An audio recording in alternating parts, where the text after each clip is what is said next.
It's finally here. The Arctic air mass I've been talking about for days is finally sinking southeastward, and it's going to make its way all the way to the east coast, bringing several people, in fact millions of people, their first freezes and a big fall chill. This comes after a final messy system pushes through. I have all the details right here. One Nation Weather. Alright, stick around for the details on the temperatures, but let's start with the systems that are actually going to bring in the cooler air first and time them out. We've been seeing ongoing winter storm conditions over portions of Montana into the North Dakota region for us here. This is going to continue overnight tonight as I'm filming this into your Thursday night, into your Friday morning, but overall this is going to be moving away and off towards the northeast as we go through the day on Friday. You can see pretty much all of North Dakota and far northern Minnesota clear to the system. In fact, most areas only seeing leftover light precipitation with the system by the time we go towards Friday night and into our early Saturday now.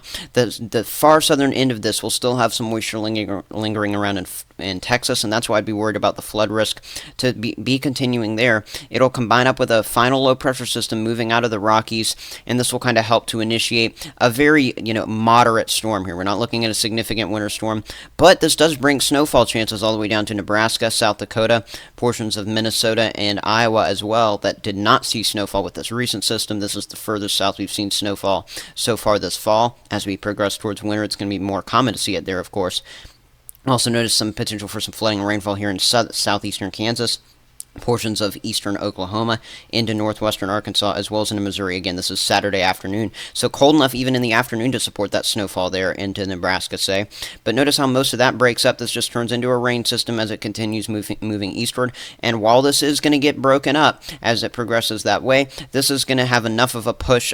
You can see the tightly packed isobars behind the system. I've been talking about this the last few videos. By the time we go towards our Halloween, it's going to push off the east coast, and that's going to allow for very chilly air for this time of the year to basically take a train ride right on over into the eastern states, the mid-Atlantic, into the northeast as well. Pretty much everybody across the country will have seen some sort of departure from average by the time the system is over. Even along the west coast initially, it'll be warming back up there. I'll talk about that in a little bit. But as you can see, maybe a little bit of lingering snowfall behind this as we go in towards the Halloween evening time frame. But overall, I'm not expecting much precipitation on Halloween, just a very cold air mass in place. Now, the flood risk for your Friday is level 2 here into the Ark-La-Tex region, but primarily northwest of that into portions of southern Oklahoma as well as northern Texas. This does include the DFW region. The flooding risk is elevated in the mid-south and towards the Ohio Valley with the next 4 to 7 days worth of rain. Most of this is falling again by the Halloween time point, but we're looking at least 2 to 4 inches of rain, primarily from northeastern Texas all the way on up into the Ohio Valley, with a focal point there in northwestern Arkansas where we could see maybe up to 6 inches of rain, and that could definitely result in some flooding, especially this weekend in that area. That's where it will be the heaviest rain. In terms of snowfall, light to moderate accumulation all the way on up closer to maybe 6 inches into portions of Nebraska on the higher end, with that, with the temperature helping to support that snowfall on your Saturday and as we go towards your Saturday night. Now, in terms of your temperatures themselves, as you wake up on your Friday morning, so this is just 12 hours after I'm filming this, it's expected to be in some negative digits for us here into eastern Montana, but nonetheless below freezing over the entire mountain west, over the Dakotas and northern Nebraska, as well as far western Minnesota. That begins pushing eastward, so you'll wake up Saturday morning to frigid temperatures below freezing, all the way now into portions of northern Kansas. This moves towards Des Moines, Ames, Iowa, heading eastward towards Eau Claire, Wisconsin. All these areas beginning to cool below freezing, with a bullseye for temperatures below 10 there over pretty much the entirety of North Dakota, as well as back into Montana, while we still have 60s and 70s for most of the southeast. Saturday afternoon, I just want to show you the contrast in high temperatures. In the teens and 20s here over the north central United States, whereas we've got 70s and 80s in the southeast, some places into Louisiana, places like Shreveport, Louisiana, actually closer to 90 degrees on your Saturday afternoon, and that's in contrast with 20s that are going to be just to the northwest over there into portions of Kansas. This is why we're going to be worried about, of course, that battleground setting up and that moderate storm system getting going there with the snowfall on the northern end and the heavier rainfall on the southern end, just how big of a clash this is on the northern side to the southern side.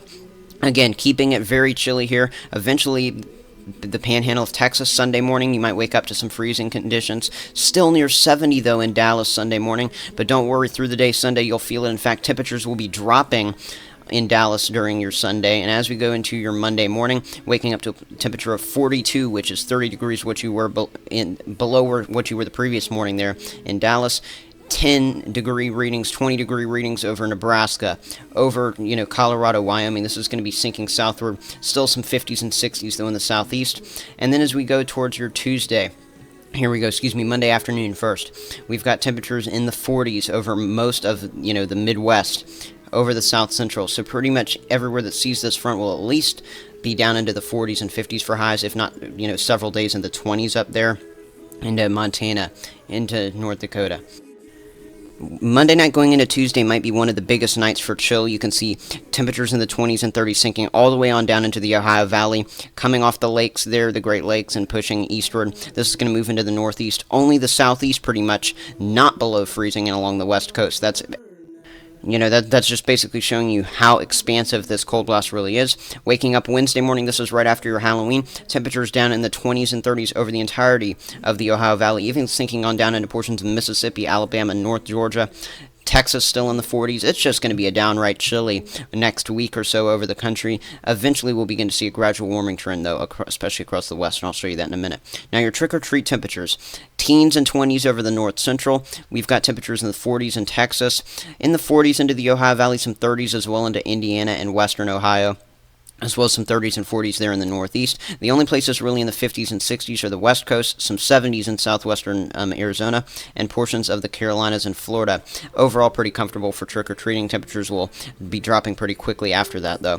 Temperature anomaly tracking. Let's run through exactly how far these temperatures actually are from average. Again, I've been talking about this for days. I don't really want to elaborate too much on how cold it is over the north central. We know 30, 40 degrees below average. This is record-breaking cold for sure. Notice the front beginning to push this southward. And again, as we go towards your Saturday afternoon, you can see the clash of 20 degrees above average on the southeastern side of this air mass, and in the cold air mass, we're about 20 to 30 degrees below where we should be. That's about 50-degree difference in terms of our departures. Essentially, that means that the battleground will be right there, Kansas, Missouri, Oklahoma, Arkansas. That's why those areas have the flooding and snowfall potential. Or at least the rainfall and then snowfall on the northern side of that during that time frame. As we go towards your Monday afternoon, these really cold temperatures are going to be especially prominent over Texas in comparison to average by 20 to 30 degrees. The only places still salvaging some warmth compared to average is here into the Carolinas, Georgia, up towards the mid-Atlantic, as well as maybe on the far eastern coast of the United States. But even at that point, getting hard to salvage any sort of warmth. And then look at this. As we go towards our Wednesday early morning, we get a secondary little wave of cooler air to spill out of the northern plains. That moves into the southern and central Great Plains for us here, and that's going to continue moving eastward, and that's going to be what kind of ends up lingering around in the southeast as we head towards the end of next week. As you can see, by the time we go Wednesday night into Thursday, pretty much the entire east coast getting just eaten up by that entire cold blast. The only place now warmer than average is going to be along the west coast, but that's new because it was cooler than average before. That means that things are going to be getting a little, beginning to go on the higher side there on the west coast, and we're actually going to look at that here in just a second. Again, though, 10 to 20 degrees below average as we go towards our Thursday, Friday along the east coast. Eventually, things begin to get a little bit more tame here, so as we go Friday night into our Saturday, and we're talking about the November 4th time frame here, so this isn't about 8 to 10 days out now.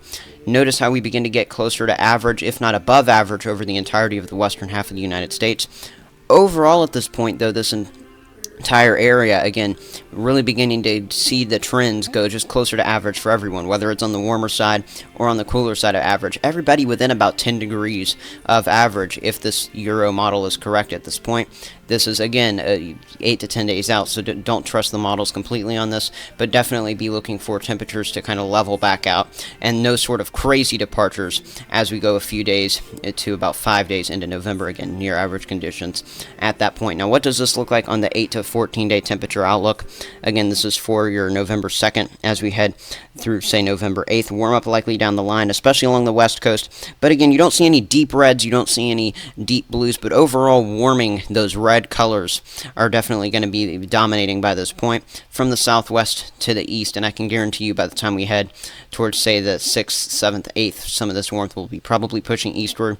Overall precipitation pretty low in the south central at this point from the Climate Prediction Center outlook, but a new system could be moving into the northwest at that time, and we might still be a little wet along the east coast, maybe even a system to watch near Florida late next week. So we'll be watching all of that, but for now, keep watching this channel. Go ahead and like, subscribe, and comment down below, and here are the credits, everyone.